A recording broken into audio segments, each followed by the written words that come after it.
November 10, 2017, 1:49 p.m. EST. Ottawa and the provinces and territories could have another $1 billion a year in tax revenues to split after pot becomes legal next year. Liberal MP Bill Blair, former Toronto police chief and the government's point man on legalizing marijuana, made public the federal tax proposal for legal pot Friday, kicking off a period of public consultations that ends December 7. That, Blair said, gives the government just enough time to solicit comments on the proposal so that federal, provincial and territorial finance ministers can discuss it when they meet in Ottawa December.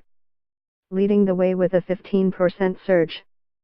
Canopy Growth Corp., the country's largest weed company by market cap, rose 2.84% around midday, while Kronos Group, Include and Medicine Relay F Corp.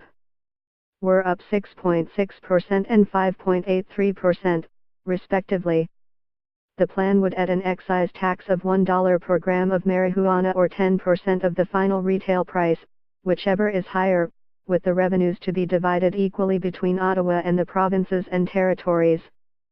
The final price, including provincial and federal sales taxes, would vary by jurisdiction, since the combined total is in some provinces is higher than in others.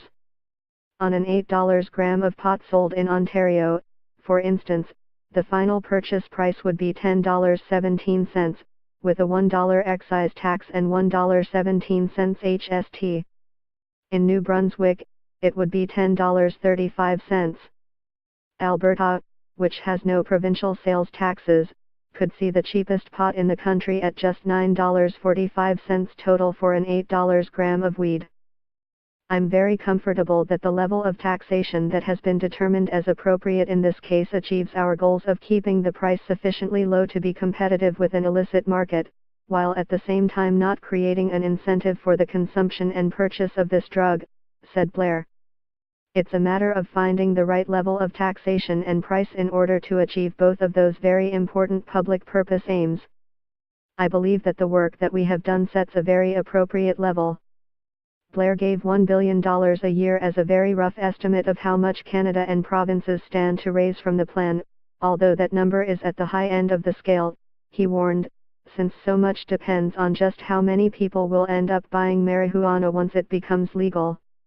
He said determining the market is very difficult, but the tax will end up being between 1/5 and 1/4 of the final price, with tax revenues to be split 50-50 with the provinces and territories.